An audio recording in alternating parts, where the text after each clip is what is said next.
သာသနာတော်နှစ်2563နှစ်ကောဇာတက္ကရာ1382ခုနှစ်တဘူရလဆန်4ရက်2020ပြည့်နှစ်ဇန်နဝါရီလ28ရက်အင်္ဂါနေ့မန္တလေးတိုင်းဒေသကြီးပြည်ကြီးတက္ကသိုလ်မြို့နယ်ရဲဘော်ကွက်သစ်ဥဒ္ဒရာရာမအောင်တကွန်ကျောင်းတိုက်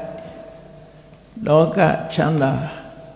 ခြေမဟာဓမ္မဗိမာန်တော်အတွင်ဆင်ကျင်းပပြုလုပ်အပ်သည်လောကချမ်းသာခြေမဟာဓမ္မဗိမာန်တော်ကျောင်းလွတ်ပူဇာအလှတော်မင်္ဂလာအောင်ပွဲအထိမ်းအမှတ်ဓမ္မပူဇာအထူးဓမ္မသဘင်ခန္ဓာ၌မဟာအောင်မြေမြို့နယ်မဟာနွယ်စဉ်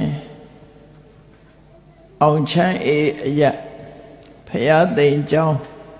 ရဟန္တာကကြီးဥမောင်မောင်လွင်ခေါ်ဥအင်အပါဥဖရာသိမ်ကျောင်းတော်ကမ္မကြီးတော်ရင်ရင်လွင်ခေါ်တော်မဟာလက်ချမီခြေမဟာတရုတ်ကားပစ္စည်းရောင်းဝယ်ရေးမိသားစုတို့ဤအမန္တဒါနဓမ္မဒါနအဖြစ်ဖြင့်ဟောကြားအပ်သောအခွင့်သာခိုက်လုံလဆိုင်အကြောင်းတရားဒေသနာတော်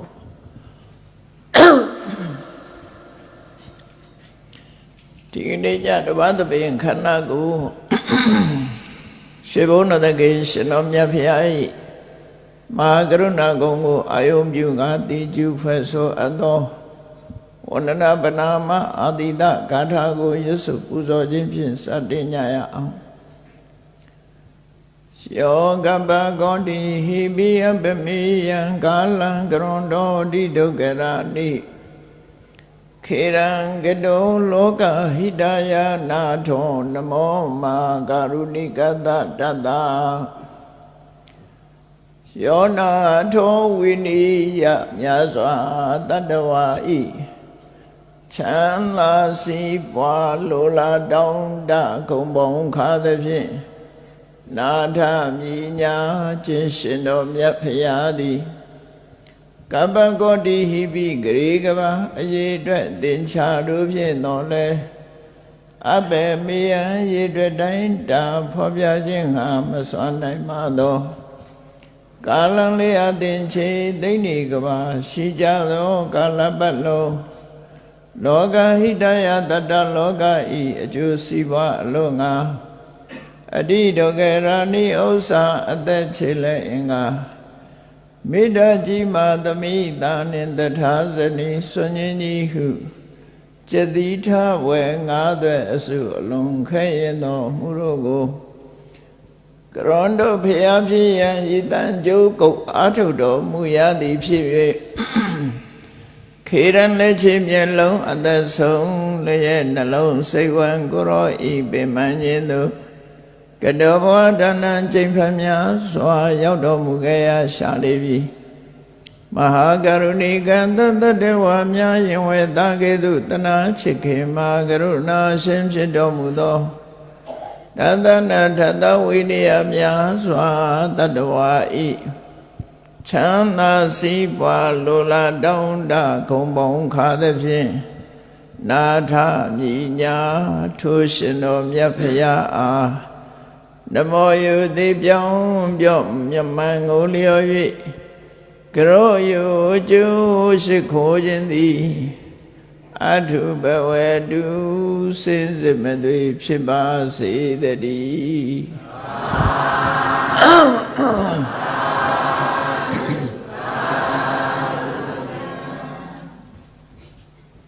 အခွင့်တန်ခိုက်လုံလဆိုင်မြန်မာစကားပုံထဲမှာဒီစာရန်လေးပါရှိတယ်မှာအခွင့်တန်ခိုက်လုံလဆိုင်ဆိုအခွင့်အရေးကောင်းနေတဲ့အချိန်လေးမှာလှုပ်တဲ့လှုပ်ထိုက်တာကိုလှုပ်ကြဖို့လို့ဆိုတဲ့အထိပ္ပယ်ဘယ်ရပဲဖြစ်ဖြစ်အခွင့်သားတယ်ဆိုအခွင့်ကောင်းရနေတယ် ခွင့်ကောင်းရနေတဲ့အချိန်လေးကိုလှုပ်လိုက်တဲ့အခါမှာကောင်းကျိုးချမ်းသာတွေရရှိနိုင်တယ်ခွင့်ကောင်းဆိုဒီမှာလည်းပဲလူတွေရဲ့တဏ္ဍာမှာအချိန်ချင်းဖြစ်လာတတ်တဲ့အနေအထားမရှိဘူးခွင့်ကောင်းဆိုတာယမယံခါမှသာကြုံတာဖြစ်ပြီးဘယ်တော့မှပြန်လီမကြုံတဲ့အနေအထားမျိုးကိုလည်းရောက်ရှိနိုင်တယ်ပေါ့ခွင့်ကောင်းဆိုတာဝိဓမ္မအရေးကြီးတယ်လို့ပါဠိစာပေမှာတော့ခွင့်ကောင်းကိုခဏလို့သူခဏကောင်းသောခဏကောင်းတဲ့အခွင့်အရေးအဲ့ဒီအခွင့်ကောင်းဆိုတဲ့ဟာလေးကအမျိုးစုံပြောကြလိမ့်မယ်ဆိုပါစို့ရေရှားတဲ့အရက်တွေမှာဆိုလို့ရှိရင်မိုးရွာတဲ့အချိန်လေးမှာရေကိုခံယူလိုက်ဖို့ဟာဒါမိုးရွာနေတဲ့အချိန်ဒီအခွင့်ကောင်းတချို့ရက်တွေကအတော်ကိုရေရှားတာရေရှားတော့လူတွေဆိုတာရေချိုးဖို့အမှန်တမ်းခဲနေလူတွေချိုးချတဲ့ရေကိုအလကားစိတ်ဆင်းမသွားစေပဲနဲ့တခုနဲ့ခန္ဓာပြီးအဲ့ဒီရေကိုနွားတိုက်ကြရတာနွားရေတိုက်ရတာတို့ဘာလို့တချို့ရက်ဒီမှာအဲ့တိုင်းရေလဲတစီရဖို့အတွက်တနေ့ကုန်တနေ့ကကျိုးပန်းအထောက်ကြရတဲ့အရက်တွေလည်းရှိတယ်။ခွန်ကြီးတို့တခါမြင်းညံတဲ့ဘက်ကိုခီးသွားတော့ခလန်းလန်းကြည့်လိုက်တဲ့အခါလူတွေဖွေးဖွေးလှုပ်လို့လှဲတွေနဲ့ဘာလှုပ်နေကြတာလဲပွဲလန်းသဘင်ရှိလို့လားဆိုမဟုတ်ရေလာခတ်ကြတာနော်ရေလာခတ်ကြတာလှဲတွေနဲ့လူတွေဟာပွဲခင်းကြီးတမျှတော့ကိုချစ်ချင်ရေရဖို့အတွက်ကြိုးစားကြအဲ့တော့ရေရဖို့ဆိုတာအဗ္ဗမခဲကြတယ်ခုချိန်မှာရေရှိနေတဲ့အချိန်မှာတော့လူတွေကခွင့်ကောင်းလို့သိပြီးမထင်ကြဘူးနောက်တစ်ခေတ်ကျတော့ရေချိုရှားလာတဲ့အခါမျိုးတွေကျုံလာနိုင်အဲ့ဒီကြရင်ရေလူးရတယ်ဆိုတဲ့အနေအထားမျိုးတွေဖြစ်လာနိုင်သေးတယ်နော်တော့အခွင့်အလမ်းဆိုတာယမယံခါမှရကြတာဖြစ်တယ်မိုးရတော့ရေခံရတယ်ဆိုတဲ့စကားပေါ်လာတို့တူပဲနေပူတော့စဘာလမ်းညတို့အဝတ်လမ်းညတာတို့နေပူကလည်းပဲတချို့အရာတွေမှာတချို့နိုင်ငံတွေမှာအလွန်ရှားပါတယ်အလွန်ရှားပါတာဖြစ်တော့နေပူခံမိုးရအတွက်ရှားပါပစ္စည်းလို့ဖြစ်ကြ6လနေမမြင်ရတဲ့အရာမျိုးတွေဟာနေအတွက်အထူးဆန်းမှုမြန်မာနိုင်ငံလာကြတဲ့တိုရစ်တွေခီးသွားတွေပကံဧရိယာရောက်လာတဲ့အခါကျတော့နေဝင်နာကိုအထူးတလိကြီးကြ sunset beauty ဆိုဘုန်းကြီးတို့ရက်တွေကျတော့နေဝင်နာကဘာမှမဆန်ဘူးနော်ဘာမှမဆန်နေတိုင်းတွေ့မကြည့်ချင်တဲ့တွေ့မှာကြည့်ချင်တဲ့တွေ့နေတိုင်းတွေ့နေရတဲ့ပုဂ္ဂိုလ်တွေဖို့အဆန်မဟုတ်သို့သောနေဝင်နာကိုမတွေ့ရတဲ့လူတွေအတွက်ကအဆန်ပဲဘေးရပဲဖြစ်ဖြစ်အခွင့်အရေးဆိုတာလေရမယံခါမှရောက်လာတတ်အဲ့ဒီအခွင့်အရေးရလာတဲ့အချိန်မှာဘာလုပ်သင့်သလဲဆိုတာသိရှိနားလည်ပြီးအကျိုးရှိတဲ့အလုပ်တစ်ခုကိုလုပ်နိုင်ဖို့ဒါအောင်ဆိုလိုတာပေါ့နော်စီးပွားရေးရောင်းဝယ်ကောင်းတဲ့အချိန်ကလည်းဒါအခွင့်အလမ်းတစ်ခုလို့စိုက်ပျိုးရေးအတွက်မိုးလေဝသမှန်တဲ့အခါလည်းအခွင့်အရေးတစ်ခုလို့ပြောမိုးလေဝသပြက်ပြားလာပြီဆိုရင်လည်းစိုက်ပျိုးရေးလုပ်လို့မရတဲ့အနေအထားမျိုးရောက်သွားတယ်စီးပွားရေးအခွင့်အလမ်းတွေပိတ်ဆို့သွားပြီဆိုလို့ရှိရင်လည်းစီးပွားရှာဖို့ခက်ခဲတယ်ပညာသင်မှုအခက်ခဲဆိုတာလေအခါတိုင်းမှာပညာသင်လို့အချိန်ခါပေးခြင်းမှာပေးတယ်ပေါ့ဘယ်ဟာပဲဖြစ်ဖြစ်အခွင့်ပေးတဲ့အချိန်လေးမှာလှုပ်တင်လှုပ်ထိုက်တာလှုပ်ရမယ်လို့ဆိုလိုတာအခွင့်တန်ခိုက်ကြိုးစားလိုက်ဆိုဒီနေရာမှာအခွင့်တော်တာပါရဲ့ဘာလို့မှမသိပဲနဲ့အချိန်ကုန်သွားတဲ့လူတွေလည်းရှိတယ် တော့အခွင့်အရေးတစ်ခုရလာတဲ့အချိန်မှာဘာလုပ်ရမလဲဆိုတဲ့သိတဲ့အသိပညာလည်းအမှန်တမ်းအရေးကြီးတယ်လို့တင်လို့လိုက်တာကိုလှုပ်လိုက်ဖို့လှုပ်လိုက်မှကောင်းကျိုးချမ်းသာရမှာဖြစ်တယ်ဒါကိုရည်တကြီးမြတ်စွာဘုရားကလည်းတတိပေးဆုံးမထားတာရှိတယ်ဘဝတဏှာကလွတ်မြောက်ဖို့အတွက်အခွင့်အလမ်းဆိုအမှန်တမ်းရှားပါတဲ့အခွင့်အလမ်းတစ်ခုဆိုပါစို့ဘုန်းကြီးတို့တွေအလွန်ကြီးမားတဲ့အဆောက်အဦကြီးတွေရောင်းနေကြတယ်ဘယ်ပဲကြည့်ကြည့်လေးပဲလေးတန်းအပေါ်ရောအောက်ကရောအကုန်ပိတ်ဆို့ထားတယ်အဲ့ဒီလိုအဆောက်အဦကြီးတွေမှာပိတ်လောင်ထားခြင်းခံရတဲ့အခါမှာအခွင့်အလမ်းဆိုတာထပ်ပေါက်လေးကိုပြမဲ့လူတယောက်ရောက်လာလို့ရှိရင်အဲ့ဒါအခွင့်အလမ်းတစ်ခုပဲထွက်ဖို့ရအတွက်အဲ့ဒါလို့ထွက်လမ်းမရှိဘူးဆိုလို့ရှိရင်ဒီအဆောက်အဦတွေမှာပဲဒုက္ခရောက်ကြတယ်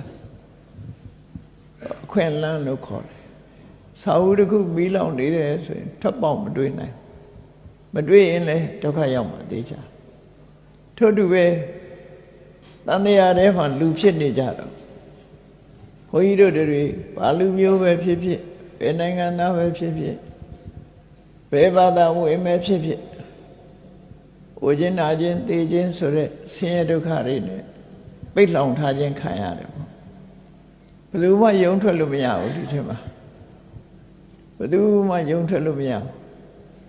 အဲ့လိုယုံထွက်လို့မရတဲ့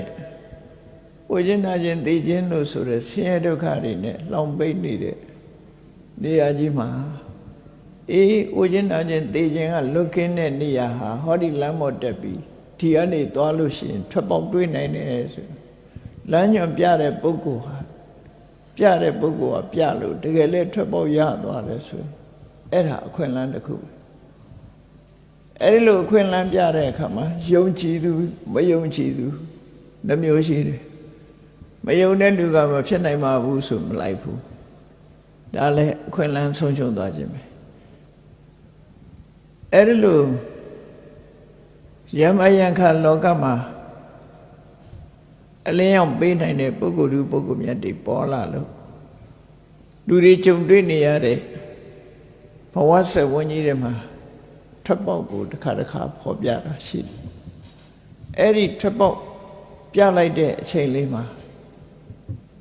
ထိုထွက်ပေါက်ရှိတဲ့နေရာကိုရောက်ရှိအောင်သွားဖို့ဓမ္မအရေးကြီးတယ်အဲ့ဒါမျိုးကိုခွင့်လန်းလို့ခေါ်တယ်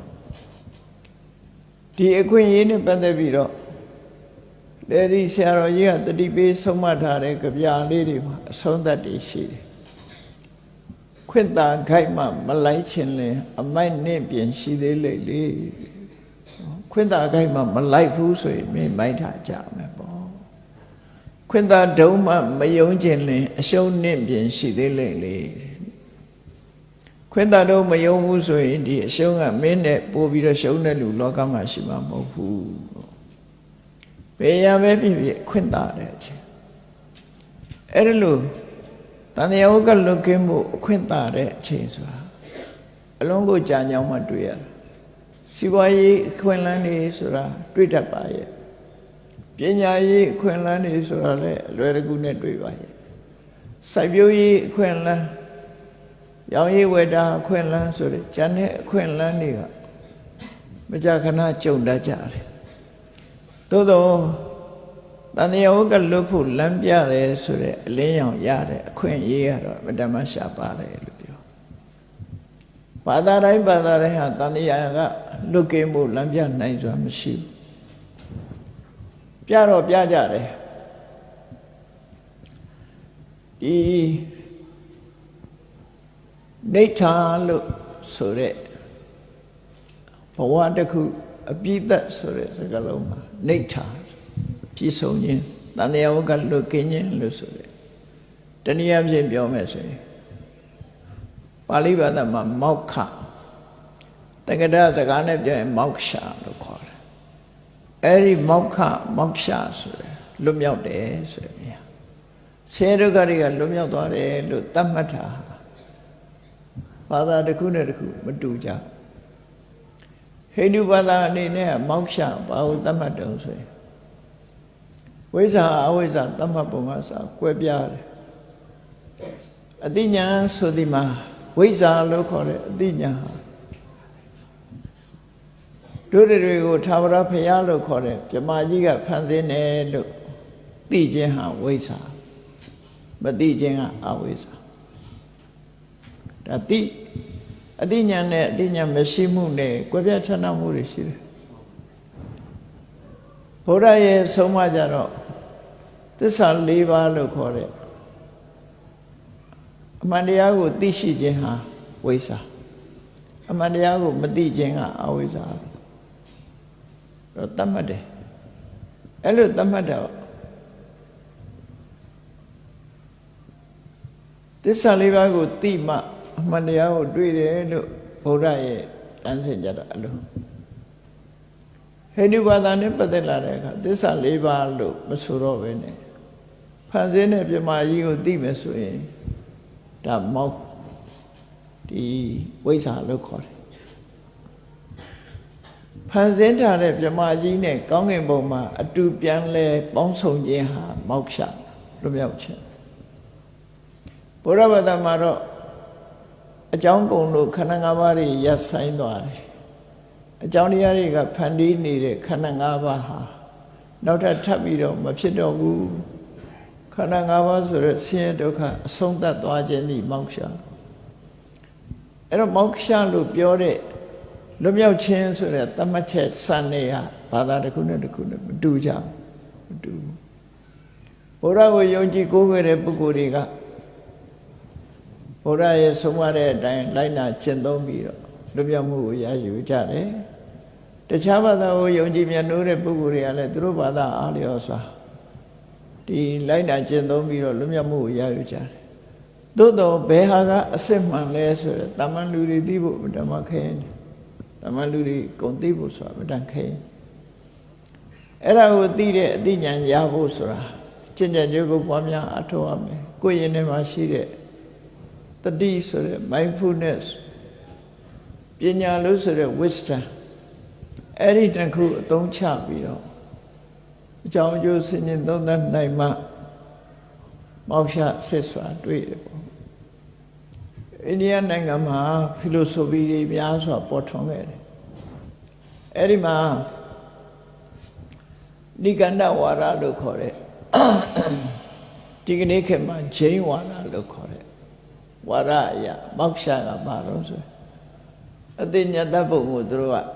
နိဗ္ဗာန်လို့သတ်မှတ်တယ်မောက္ခနိဋ္ဌာအတိညာတဘုံဟာသူတို့အတွက်လမ်းဆုံးပဲ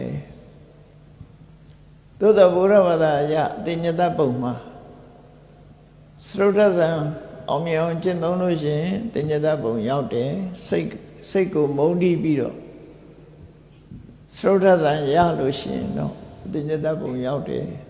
အဲ့ဒီအတိညာတဘုံရဲ့တက်တန်းကကဘာ900ပဲဖြစ်တယ်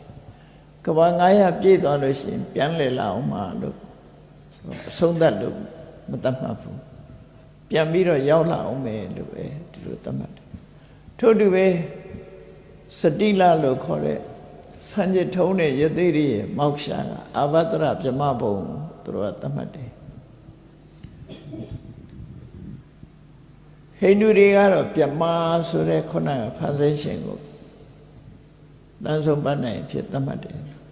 အဲ့တော့ဘာသာတရားတွေအတွေးခေါ်ယူဆမတူညီလို့ခုလိုမျိုးစုံသတ်မှတ်ပြီးတော့ဖော်ပြနေကြတာဖြစ်တော့လေတမန်ပုဂ္ဂိုလ်တွေအနေနဲ့ဘယ်ဟာမောက္ခလဲဆိုတာ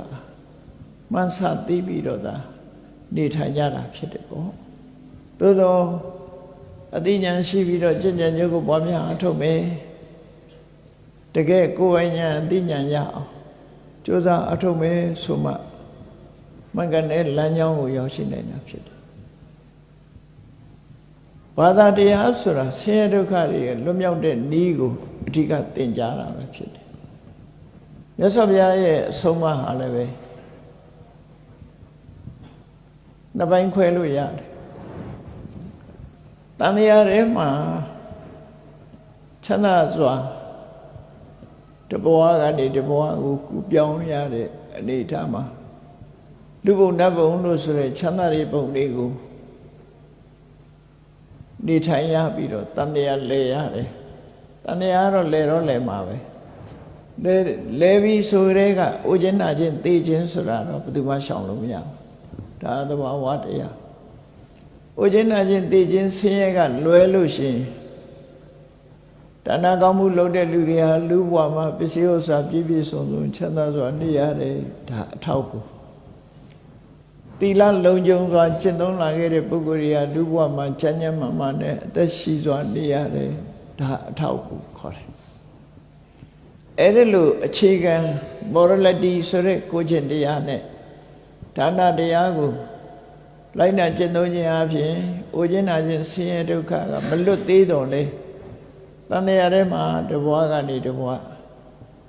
လူဘုံရောက်လိုက်နတ်ပြည်ရောက်လိုက်ချမ်းသာဒုက္ခခံစားလို့ရသေးတယ်ပေါ့နော်ဒီတဲ့တိုးတက်ပြီးတော့သမထကျင့်စဉ်ကိုကျင့်မယ်ဆိုလို့ရှိရင်တက်တန်းပို့ပြီးတော့ရှိတဲ့ဗြဟ္မဘုံကိုရောက်သွားနိုင်သေးတယ်သို့တော့ဒါဟာလည်းလမ်းဆုံးပန်းနိုင်မဟုတ်သေးဘူးပြန်ရောက်လာအောင်ပါပဲဗြဟ္မပြည်မှာတဝင်းဝင်းဝဆချင်းမှာတရှုပ်ရှုပ်ဆိုတာဗြဟ္မဖြစ်တုန်းကတော့ငကင်းကြီးနဲ့တဝင်းဝင်းသို့တော့တန်တရားထဲမှာပြန်လဲလာတဲ့အခါတစ်ချိန်တုန်းကဗြဟ္မအခုဝက်ဘဝရောက်နေတာလည်းရှိတယ်မဆုံးသေးဘူးဆိုလို့ရှိရင်တော့တန်တရားစဝန်းထဲမှာတပတ်ပြန်လာသေးတယ်တန်တရားထဲမှာကုသိုလ်ကောင်းမှုလုပ်ခြင်းအပြင်ဆင်းရဲဒုက္ခတွေတက်တာပြီးတော့ချမ်းသာဒုက္ခနဲ့ဘဝတစ်ခုကနေဘဝတစ်ခုသွားနိုင်တယ်ဒါကတန်တရားထဲမှာနေတုံးရှိနေတုံးမှာချမ်းသာရနိုင်တဲ့အကျိုးတရားအကြောင်းနဲ့အကျိုးမြတ်စွာဘုရားဟောအဲ့ဒီမှာမလုပ်ရမှနဲ့လုပ်ရမှနှစ်ခုခွဲပြီးတော့ဟောတယ်မလုပ်ရမှကအကုသိုလ်လုပ်ရမှကကုသိုလ်မလုပ်ရမှတွေလုပ်လို့ရှိရင်ငရဲတရိစ္ဆာန်ပြိတ္တာလို့ဆိုတဲ့အပေဘုံရောက်သွားတယ်ဘယ်ဘုံရောက်ရင်တော့ဆင်းရဲဒုက္ခကြီးစွာခံစားရမှာဖြစ်တယ်အကုသိုလ်ရဲ့အကျိုးပေးရပုံမှာအပေ၄ဘုံသာလည်းဖြစ်တယ်ငရဲတရိစ္ဆာန်ပြိတ္တာအတုရကဲဆိုအပေ၄ဘုံအဲ့တော့အကုသိုလ်ဆိုတာအကျမ်းမြင်အဖြစ်ကျမ်းနဲ့အကုသိုလ်လို့ပြောရမယ်ဆိုရင်ဒုစရိုက်7ပါးကျမ်းနဲ့အကုသိုလ်လို့ခေါ်သိမ်မွေးတဲ့အကုသိုလ်လေးတွေလည်းရှိသေးတယ်သို့တော့သိမ်မွေးတဲ့အကုသိုလ်တွေကတန်တရားကမလွတ်ယုံတာဖြစ်ပြီးတော့ဆင်းရဲဒုက္ခတော့ခံရမှာမဟုတ်ဘူးငါးပါးသီလနဲ့ရှောင်တာဟာကျမ်းနဲ့အကုသိုလ်တွေကရှောင်ဖို့မြတ်စွာဘုရားဟောတာပဲဖြစ်တယ်ပေါ့နော်ဒုစရိုက်7ပါးကိုမကျူးလွန်မဲနဲ့ဒုစရိုက်7ပါးကရှောင်ကျင်မယ်ဆိုရင်ဘယ်ဘဝတွေကလွတ်မြောက်တုံးဆိုငရဲတရိစ္ဆာန်ပြိတ္တာအတုရကေဘဝမရောက်နိုင်ဘူးတေချာစဉ်းစားကြည့်လို့ရှိရင်လူတွေမှာ human right ဆိုတဲ့လူအခွင့်အရေးရှိတယ်မွေးရပါအခွင့်အရေးတွေရှိတယ်တရိစ္ဆာန်တွေဟာလူတွေရတဲ့အခွင့်အရေးရလားဆိုမရဘူးဘဝပေးလိုက်တာလည်းမရဘူးနွားဖြစ်ရင်လည်းပဲနွားလို့နေရခွေးဖြစ်ရင်လည်းခွေးလို့တခြားတရိစ္ဆာန်တွေလည်းပဲလူတွေရဲ့တပ်ဖြတ်ညှင်းဆဲမှုကိုခံရတယ်အဲ့တော့သူတို့မှာဘာခွင့်ရမှမရှိဘူးဒါအကုသိုလ်အကျိုးပေးပြီဆိုရင်အဲ့လိုဘဝကိုရောက်ချာငရဲဆိုတာတော့မပြောနဲ့တော့အေးမေးကောင်းမေးလိုက်မယ်ငရဲဆိုတာရှိလားလို့ဆိုအကုသိုလ်တွေရှိနေအကုသိုလ်ခံရမယ့်နေရာဆိုတာရှိတယ်အဲ့ဒါလိုပဲတွေးတောပြီးတော့ကြည့်လိုက်ဒုစရိုက်လုပ်ငန်းလုပ်လို့ရှားစောမှုကျူးလွန်တဲ့ပုဂ္ဂိုလ်တွေနေတဲ့နေရာဆိုတာရှိတယ်လူဘဝတွေမှာလည်းနိုင်ငံတိုင်းမှာထောင်ဆိုတာရှိတယ်လေဘာလို့ရှိရတာတော့ဆိုသူတို့လုပ်တဲ့အလုပ်တွေကြောင့်မို့လို့ဒါရှိတာအဲ့တော့လူတွေမှာလည်းဇယိုက်ဆိုးတဲ့ပုဂ္ဂိုလ်တွေဟာကိုယ့်ရဲ့စိတ်ပိုက်စိတ်ရိုင်းလေးကိုအားလျော်စွာမကောင်းတာတွေကိုလုပ်လို့ရှိရင်တော့မကောင်းတဲ့လုပ်ရရဲ့တဘာဝကခံဒဏ်ခတ်တဲ့အပြစ်ဒဏ်တွေကိုခံရမှာပဲဖြစ်တယ် reaction ဆိုတဲ့သဘောတရားအရကိုလှုပ်တာကိုခံရတယ်ဆိုတဲ့သဘာဝကြတယ်သူကိုကတစ်ဖက်သားလူတယောက်ကို ဒုက္ခပေးလိုက်လို့ရှိရင်အဲ့ဒီလူခံစားရတဲ့ဒုက္ခမျိုးဟာကိုယ်စီရောက်လာဆိုတော့လူတယောက်ကိုကိုယ်ကဗန္ဓာတိပတ္တဒေါသအလျောက်တပ်ဖြတ်လိုက်တယ်ဆိုကိုယ်ဟာတပ်ဖြတ်ခြင်းကိုခံရလူတယောက်မျက်စိကန်းအောင်လုပ်လိုက်တယ်ကိုယ်ဟာမျက်စိကန်းရတဲ့အနေထားမျိုးရောက်သွားတစ်ဖက်သားရောက်သွားတဲ့ဒုက္ခမျိုးဟာကိုယ်စီပြန်ရောက်လာဘယ်သူကလှုပ်တာတော့လို့ဆိုကံကြမ္မာကနေလှုပ်တာ reaction ဆိုတဲ့တုံ့ပြန်ဥပမာမဲ့စဉ်းစားကြည့်ဝန်းလျှောတဲ့အစားအစာစားလို့ရှိရင်စားတော့ကတော့ကောင်းတယ်ရတာရှိတယ်သို့တော့ဝန်းလျှောတဲ့အစာစားမိလို့ရှိရင်အစာပိုက်ထဲရောက်သွားပြီးနောက်မကြခင်ဝန်းလျှောတယ်ဆိုဘယ်သူကလှုပ်တာတော့ကိုစားလိုက်တဲ့အစာ reaction ပဲနော်တုံ့ပြန်ပြီးတော့ဆောင်ရတာဘိုင်းနာတဲ့အစာစားမိရင်ဘိုင်းနာတယ်သွေးတက်တဲ့အစာစားမိရင်သွေးတက်တယ်သွေးတိုးတယ်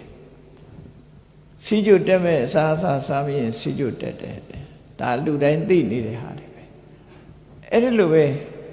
ကံကြမ္မာကလည်းအဲ့ဒီသဘောအတိုင်းပဲလို့မှတ်ရအောင်စိတ်ကြတော့လူတိုင်းကသိပြီးမသိကြဘူးစိတ်နဲ့ပတ်သက်လာလို့ရှိရင်လည်း reaction တွေရှိတယ်ဆိုတာကိုတတိထားမှာဖြစ်တယ်ရုပ်ပိုင်းဆိုင်ရာ reaction တော့အလုံးကနားလည်ကြတယ်ပေါ့နော်အဲ့ဒါလို့ဖြစ်လာတာတွေကိုရသော်ဗျာပွင့်လာတဲ့အခါမကောင်းတာမလုံးနဲ့ဆိုရစို့ဆရာဝန်တွေညွှန်ကြားသလိုဒီစားမစားနဲ့ဒါဝန်းလျှောစေတဲ့ဒီစားရင်သွေးတက်မယ်ဒီစားရင်စီးကျိုတက်မယ်ဒီစားကြောက်ကနဲ့မတည့်ဘူးစသဖြင့်တကယ်စားလဲတကယ်ဒုက္ခရောက်တယ်ဆိုတာမှန်ကန်တဲ့လမ်းညွှန်မှုနဲ့ဆိုရင်ဒီလိုပဲဖြစ်တယ်ဒီယောဂဖြစ်လာရင်ပဲဆေးတောင်းရမယ်လို့ပြောတယ်အဲ့ဒီဆေးတောင်းရင်လည်းပျောက်ကြတာရှိတယ်ပေါ့အဲ့ဒီလိုဒီအကြောင်းနဲ့အကျိုးလောကမှာဖြစ်ပေါ်နေတာတွေကထင်ရှားရှိနေတာသိကြမြတ်စွာဘုရားကဟောတယ်ဆိုတာအဲ့ဒီအကြောင်းနဲ့အကျိုးကိုပဲဟောတာအဲ့ဒီအကြောင်းကလည်းသိတဲ့လူသာသိတာမသိတဲ့လူကမသိဆေးဝါးနဲ့ပတ်သက်ပြီးကျွမ်းကျင်တဲ့ပုဂ္ဂိုလ်ကဘာလို့ရင်ဘာဆေးတောင်းရဲဆိုတော့သူကျွမ်းကျင်မှုနဲ့သိတယ်ကြက်တဲ့လူကမသိဘူးထို့တူပဲမြတ်စွာဘုရားကဒီလုပ်တွေလုပ်ရင်ဘယ်ငရဲကြနိုင်တယ်ဆိုတာမြတ်စွာဘုရားဒီလုပ်တွေလုပ်ရင်လူပြည်နတ်ပြည်ရောက်ပြီးချမ်းသာဒုက္ခကိုခံစားရမယ်ဒီကျင့်လို့ရှိရင်ပြမပြည်ရောက်တယ်ဆိုတာလမ်းကြောင်းလေးတွေကိုဖော်ဆောင်ပြီးတော့ပေးတာတန်တရားဝကထွက်ခြင်းနဲ့ဆိုရင်တော့ဝိပဿနာကျင့်စဉ်ကိုကျင့်ပြီးတော့ရှင်ထဲကတွေ့တာမှုတွေအလုံးဖယ်ရှားနိုင်ရမယ်တွေ့တာမှုတွေဖယ်ရှားနိုင်မှတောကဆိုတာဖယ်ရှားနိုင်မှာဖြစ်တယ်တွေ့တာမှုနဲ့ကိလေသာတွေဖယ်ရှားလိုက်တဲ့အခါမှာကိုလှုပ်ထားတဲ့ကံတရားတွေဟာကိလေသာနဲ့မပေါင်းလို့ရှိရင်ဒီကောင်းကျိုးဆိုးကျိုးဆိုတာမထုတ်နိုင်တော့ကံနဲ့ကိလေသာနှစ်ခုပေါင်းမှကောင်းကျိုးဆိုးကျိုးဆိုတာထုတ်တာဖြစ်တယ်ကံကကောင်းတဲ့ကံမကောင်းတဲ့ကံရှိတယ်ကိလေသာကြတော့အကောင်းမရှိဘူးဆိုကြည့်ပဲကောအဲ့တော့ကံကြတော့ကောင်းတာရှိတယ်မကောင်းတာရှိတယ်သို့တော့ကိလေသာပေါ်မှာမူတည်ပြီးကံတရားကအကျိုးတစ်ခုကိုထုတ်တယ်ဘဝတစ်ခုဖြစ်ပေါ်စေတယ်ကိလေသာကိုပယ်လိုက်လို့ရှိရင်ကောင်းတဲ့ကံလည်းအကျိုးမပေးတော့မကောင်းတဲ့ကံလည်းအကျိုးပေးတော့ဥပမာဘယ်လိုနားလဲရမှာတော့ဆိုရင်ကံဆိုတာမျိုးစေ့နဲ့အလားတူတူတယ်ကိလေသာဆိုတာမြေရည်နဲ့အလားတူတူတယ်မျိုးစေ့လေးတစ်ခုကိုမြေရည်နဲ့မတွေ့အောင်ဖယ်ထားလိုက်မယ်ဥပမာ6သွေးတဲ့ပလင်းနဲ့ထည့်ထားမယ်ဆိုဒီမျိုးစေ့ဘယ်လိုမှပေါက်နိုင်တာမဟုတ်ဘူးမြေနဲ့ရေနဲ့တွေးပြီးဆိုရင်အဲ့ဒီမျိုးစေ့ကအပင်ပေါက်မှာပဲပေါ့အဲ့ဒီသဘောတရားကိုစဉ်းစားကြည့်ပေါ့မြေရေအကူအညီရမှမျိုးစေ့ကအပင်ပေါက်တယ်ထို့တူပဲဘဝမှာကံတရားကအကျိုးပေးတယ်ဆိုပေမဲ့ကိလေသာဆိုတဲ့မြေရေပေါင်းစပ်ပေးတော့မှကံတရားအကျိုးပေးလို့ရတယ်မြတ်စွာဘုရားကိလေသာတွေကိုပယ်ဖို့နိလန်းတွေကိုဟောကြားခဲ့တယ်အဲ့ဒီကိလေသာတွေကိုဝိပဿနာကျင့်စဉ်နဲ့ရှင်းပြီးရှင်တဲ့ကိလေသာတွေကိုလျှော့ချတယ်တဘာဝတရားကိုမှန်မြင်ပြီး တွေ့တာမှုတွေကိုဖယ်ရှားလိုက်နိုင်တယ်ဖယ်ရှားလိုက်ရင်တွေ့တာမှုမှာအမှန်မသိမှုအဝိဇ္ဇာဆိုတာကတွေ့တာမှုရဲ့အမြစ်ပဲဖြစ်တယ်အမြင့်နဲ့ကတွေ့တာမှုကိုဖယ်ရှားလိုက်နိုင်ပြီဆိုလို့ရှိရင်ကိရိတာတွေလုံးဝကုန်သွားတော့ကံတရားတွေကလည်းဘဝတစ်ခုကိုဖန်တီးနိုင်စွာမရှိကြတော့နောက်ဆုံးမှာမျိုးစေ့ကအပင်မပေါက်လို့ရှိရင်မပေါက်တဲ့အပင်ကပွင့်ပွင့်ချင်းအသီးသီးချင်းဆိုတာမဖြစ်တော့သလိုတန်တရားမှာဆင်းရဲဒုက္ခဇတ်လန်းဟာရဆိုင်သွားတာပဲဖြစ်တယ်အဲ့ဒါကိုပဲနိဗ္ဗာန်လို့ပြောတာနော်တမန်အဖြစ်ကြည့်မယ်ဆိုရင်ဖြစ်နေတာကြိုက်နေတဲ့လူတွေကအဲ့လိုရပ်သွားမယ်ဆိုရင်သိကျေနပ်ပုံမရပ်ချင်ဘူးသူကနော်မြတ်စွာဘုရားကမရပ်ချင်လို့ဆက်ဖြစ်နေရင်ဖြစ်တယ်ရဲ့နောက်မှာပြတ်တယ်ဆိုတာလာမှာပဲဖြစ်ပြီးတဲ့နောက်သာဝရတိတာကိုဘယ်လိုပဲရှာတွေးမှာမဟုတ်ဘူးသာတိပစ္စယသရမရဏဆိုမွေးဖွားခြင်းရဲ့နောက်ဘက်မှာအိုခြင်းနဲ့သေခြင်းရှိတယ်ပေါ့အဲ့ဒါကြောင့်မို့လို့မွေးဖွားလိုက်ရင်ကတော့အိုခြင်းသေခြင်းလာမှာပဲသာတိនិရောဓသရမရဏនិရောဓမွေးဖွားခြင်းရဆိုင်သွားမှသာအိုခြင်းသေခြင်းကရဆိုင်လို့ရမှာဆိုဒီသဘောတရားကိုနားလည်ပြီးဒုက္ခတွေလုံးဝရဆိုင်သွားတာကိုဘုရားဘာသာရေးအနေနဲ့လမ်းဆုံးပန်းတိုင်နိဗ္ဗာန်လို့ဒီလိုသတ်မှတ်တာဖြစ်တယ်အဲ့တော့အဲ့ဒီနိဗ္ဗာန်ကိုလိုချင်သလားမလိုချင်ဘူးလားကိုယ့်ကိုမေးပြီးတော့တန်တရားထဲမှာပြောနေတဲ့ပုဂ္ဂိုလ်ကမလိုချင်ဘူးမှန်တယ်လိုချင်ကြမှာမဟုတ်ဒုက္ခမတွေ့သေးရင်သူကပြောစရာပဲတွေးတော့နော်လူကဒုက္ခကိုမစင်စားဘူးမေ့ထားလိုက်တယ်ပြောစရာလေးနဲ့ပြောနေတယ်အဲ့ဒါဆိုရင်နိဗ္ဗာန်မလို့ချင်သေးဘူးဆင်းရဲဒုက္ခတွေကိုတကယ်ကြောက်ပြီးတန်တရားဝကညှိငွေ့သွားပြီဆင်းရဲဒုက္ခဟာဘလောက်ကြောက်စရာကောင်းတယ်ဆိုတာကိုသိရှိလာပြီဆိုရင်တော့ဖြစ်မှကိုကြောက်သွားပြီပေါ့ယောဂဖြစ်ဖူးတဲ့ပုဂ္ဂိုလ်ကယောဂဖြစ်မှကြောက်တယ်အဲ့ဒီယောဂနောက်ထပ်မဖြစ်အောင်ယောဂနောက်ထပ်မဖြစ်အောင်သူကထိမ့်သိမ်းဆော့ရှော့သလိုပဲကျမကြီးလိုက်စားသလိုတန်တရားထဲမှာထပ်ဖြစ်မဲ့ဆိုရင်တန်တရားရဲ့ဒုက္ခတွေခံစားရအောင်မှာလို့ဆိုသိရှိထားတဲ့ပုဂ္ဂိုလ်တွေကတန်တရားဒုက္ခနောက်ထပ်မရအောင်ကြိုးစားအထောက်ကြတယ်ပေါ့နော်အဲ့ဒီလိုတန်တရားတွေကလွတ်ရလွတ်ကြောင်းနိလန်းကောင်းကိုပေးနိုင်တာမြတ်စွာဘုရားပွင့်မှသာရတာဖြစ်တယ်ဝိပဿနာကျင့်စဉ်ဆိုတာဘုရားကလွဲပြီးဘယ်သူမှမဟောနိုင်ဘူးဒါပြောရမယ်ဆိုရင်ရှင်းတော့ဝိပဿနာကျင့်စဉ်ဆိုတာမရှိဘူးသမထကျင့်စဉ်အမြင့်ဆုံးပဲဖြစ်တယ်ဒါနသီလသမထဆိုတာဘုရားမပွင့်နဲ့ရှိတယ်ဝိပဿနာကတော့ဘုရားပွင့်မှသိရတဲ့ကျင့်စဉ်တစ်ခုဒါကနိဗ္ဗာန်လမ်းကြောင်းပေါ်သွားဖို့အတွက်ဝိပဿနာရှောင်လို့မရဘူးလို့ဆိုဒီလမ်းကြောင်းကပဲသွားတယ်ပေါ့အဲ့ဒီအခွင့်အရေးကြီးနဲ့ပတ်သက်ပြီးတော့ဘုန်းကြီးတို့တွေတတိထားဖို့အခွင့်သာခိုက်လုံလဆိုင်ဆိုတာကြိုးစားအထုတ်ပါခုချိန်မှာအခွင့်သာနေတယ်လို့ပြောရမယ်အဲ့ဒါကိုမြတ်စွာဘုရားကတတိပေးဆုံးမတဲ့အနေနဲ့ဟောထားတာရှိတယ်နော်အဲ့ဒါလေးကိုနာယူမှတ်သားပြီးတော့ကြည့်အောင်အခွင့်သာတယ်ဆိုတာနိဗ္ဗာန်သွားဖို့လမ်းကြောင်းဟာခုချိန်မှာပွင့်နေတယ်ပေါ့သွားလို့လေအချိန်လေးပေးထားတာပေါ့အဲ့ဒီအချိန်လေးမှာကိုမလို့ရင်တော့မရဘူးကိုမသွားရင်မရောက်ဘူးပေါ့နော်ကိုမသွားရင်မရောက်နိုင်ဘူးကိုမကျင့်ရင်မရောက်နိုင်ဘူးအဲ့ဒီသဘောတရားကိုမြတ်စွာဘုရားဟောထားတာလေးတွေကိုနိုင်မှတ်သားပြီးတော့ကြည့်အောင်ကိုဘဝနဲ့ကိုစဟပ်ပြီးတော့ကြည့်မနုဿလာဘံလဋ္ဌာနတတ္တမေတုပ္ပဝေဒိတေတတ္တမဆိုတာမှန်ကန်တဲ့တရားတကယ်အစစ်မှန်တရားတုပ္ပဝေဒိတေရှင်းလင်းဟောကြားနေတယ်မြတ်စွာဘုရားပွင့်လာလို့တကယ်စစ်မှန်တဲ့အကြောင်းတရားတွေကိုဟောပြောနေတယ်မစစ်မှန်တဲ့အကြောင်းတရားဆိုတာမျိုးစုံရှိတယ်လေဥပမာတစ်ခုပြောရမယ်ဆိုလို့ရှိရင် လောကမှာဘာသာတွေရဲ့အမျိုးဆုံးရှိတယ်ခဏခေတ်မှာပေါ်တာမဟုတ်ဘူးဒီဘာသာတွေကခဏခေတ်သားနာမည်တွေအမျိုးဆုံးတက်တာဘုရားမပွင့်ခင်တဲ့ဒီဘာသာတရားယုံကြည်ချက်တွေဆိုတာရှိတယ်တချို့ယုံကြည်ချက်တွေမှာဘာဖြစ်တော့ဆိုရင်တရားဝါတွေရဲ့အသားနဲ့တတ်ပြီးတော့လေချောင်းသွေးနဲ့ရစ်ပူဇော်လို့ရှိရင်လူကျင်နာရနိုင်တယ်ဆိုတဲ့ဆုံးမသွန်သင်ချက်တွေရှိတယ်ပေါ့နော်သူများတဲ့တတ်ပြီးတော့ရစ်ပူဇော်တဲ့အလုပ်တွေဆိုတာဒီခုခေတ်မှာသာရှင်ကျေးတဲ့အတိုင်းဝိုင်းမှာတော့ရပ်ဆိုင်သွားတယ်လို့ဖြစ်တယ်သို့တော့ဒီအတွေးခေါ်ရရှိနေတော့မယ်တချို့ဆိုရင်တပ်ဖြတ်ပြီးရေပူဆိုတာခံရတာတယ်လူတပိုင်းမှာများစွာရှိခဲ့တယ်ပေါ့နော်အဲ့ဒါယုံကြည်လို့လုပ်နေကြတာပဲဖြစ်တယ်အဲ့တော့အဲ့ဒီလိုပြောတာဟာအမှန်တရားလားလို့ဆိုဘယ်ဟုတ်မှာ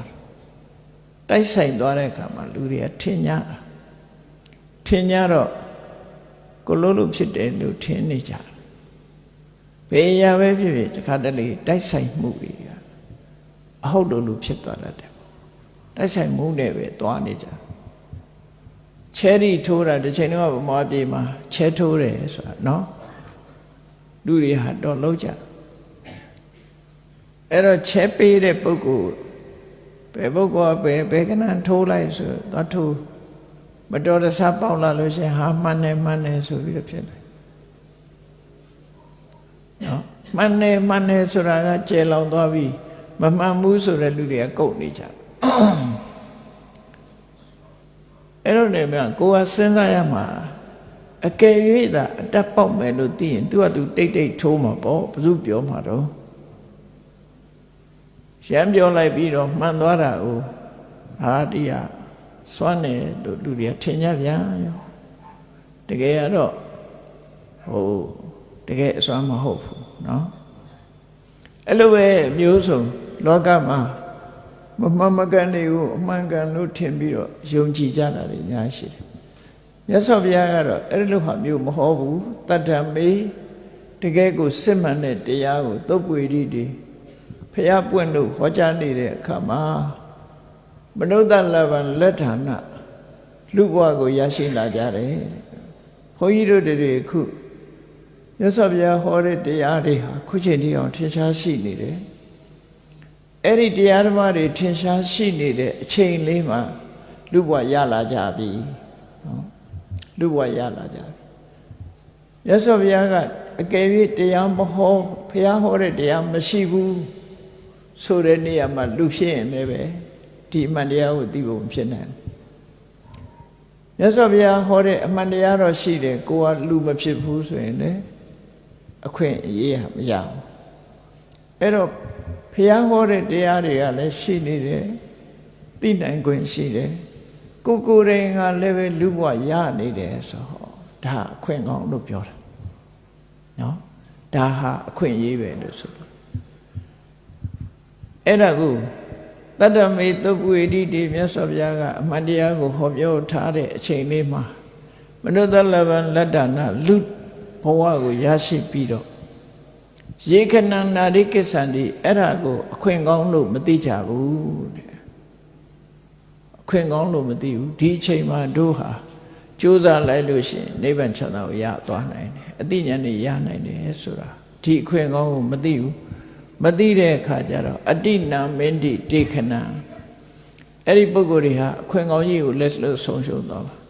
ဘုရားဟောတဲ့တရားကလည်းကြာရှိစွာရှိနေမှာမဟုတ်ဘူးကိုယ်ကလည်းလူဘဝကိုအမြဲတမ်းရနေမှာမဟုတ်ဘူးဟောအခွင့်ဟာနှစ်ခုစလုံးစုံစည်းနေတဲ့အချိန်လေးမှာလှုပ်တဲ့လှုပ်လိုက်တာမလှုပ်လိုက်ဘူးဆိုလွှဲချော်သွားနိုင်တယ်ဒါပြောတာနော်လွှဲချော်သွားနိုင်တယ်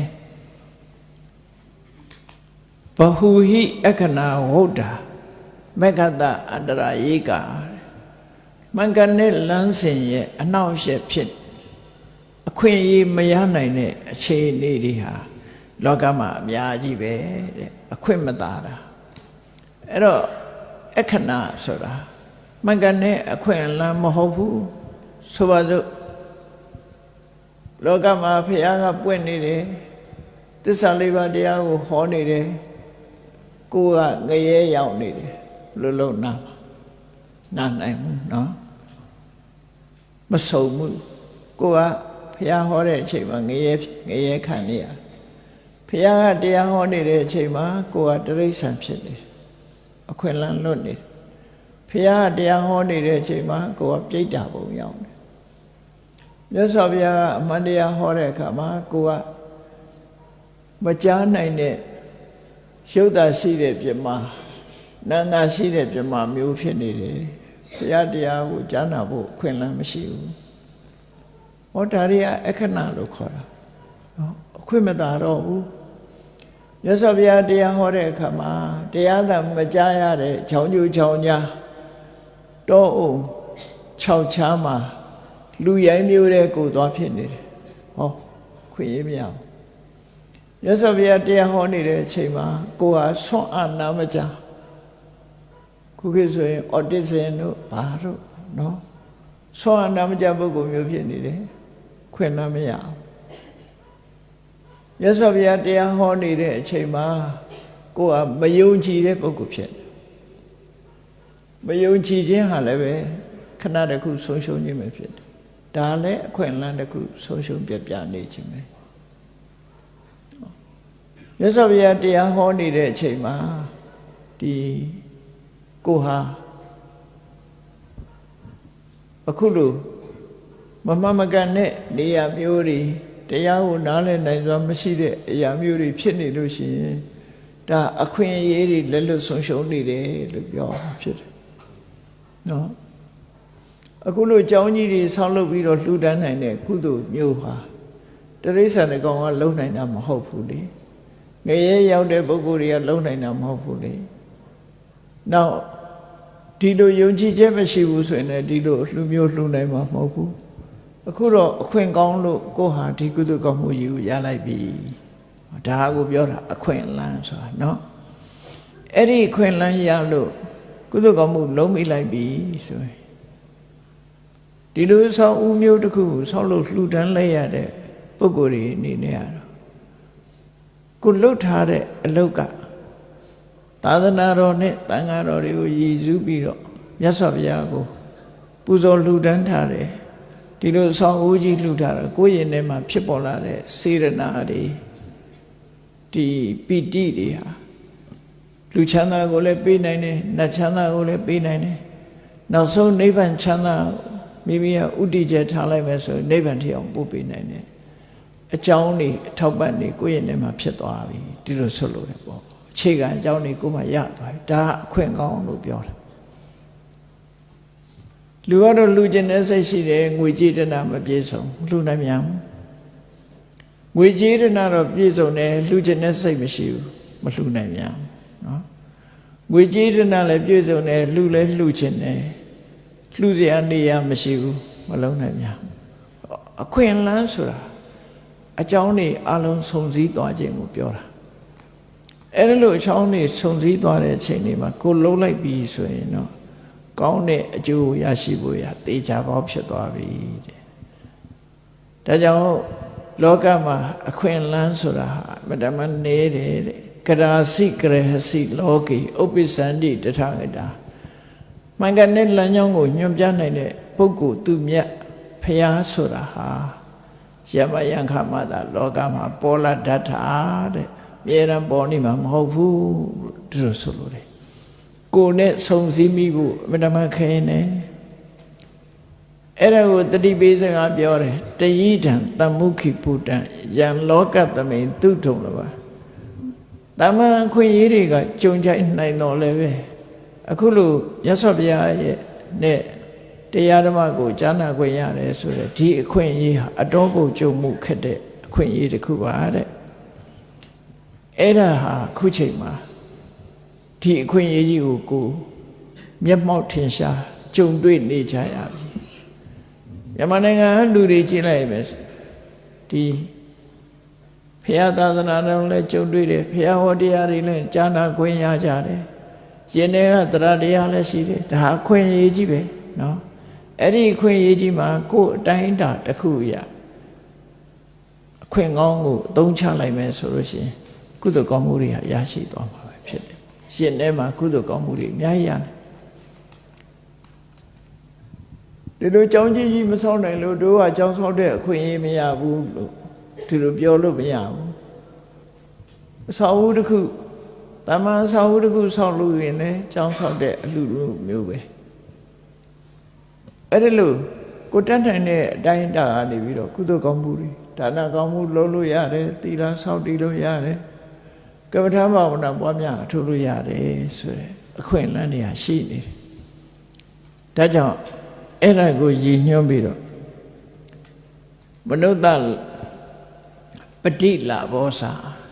လူဘဝရနေကြပြီတတ္တမတ္တသဒေသနာအမှန်တရားကိုလည်းဟောပြောထားတာဖြစ်တယ်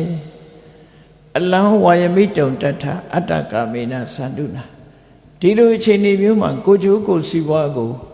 လိုလားတဲ့ပုဂ္ဂိုလ်ကိုအကျိုးရှိအောင်လုပ်ချင်တဲ့ပုဂ္ဂိုလ်တွေဟာအခွင့်သားနေတဲ့အခိုက်မှာကြိုးစားသင့်ပြီလို့သူတို့တိုက်တွန်းထားတာပြောတာနော်ခွင့်သားတဲ့အခိုက်မှာကြိုးစားလဲရမယ်ကထံဝိဇ္ဇညာတတ္တမခနောစေခနောဝေမဥပိ္ပစကာဒီနေရာမှာကထံဝိဇ္ဇညာတတ္တမသူတော်ကောင်းတရားကိုဘယ်နည်းနဲ့သိရမလဲလို့သိအောင်ကြိုးစားသိချင်လို့ရှင်သိတာပဲလောကမှာသိချင်တဲ့ဆန္ဒအရေးကြီးတယ်သိချင်တဲ့ဆန္ဒရှိလို့ရှင်သိတာဥပမာခဏခေတ်မှာဆိုလို့ရှင်မြတ်စွာဘုရားဟောတဲ့တရားတွေကိုသိချင်တယ်အဘိဓမ္မာသင်ချင်တယ်ဆိုတော့အဘိဓမ္မာသင်ခွင့်ရတဲ့အခြေအနေတွေရှိတယ်မြတ်စွာဘုရားဟောတဲ့အဆုံးအမတရားတော်တွေဟာခဏခေတ်မှာ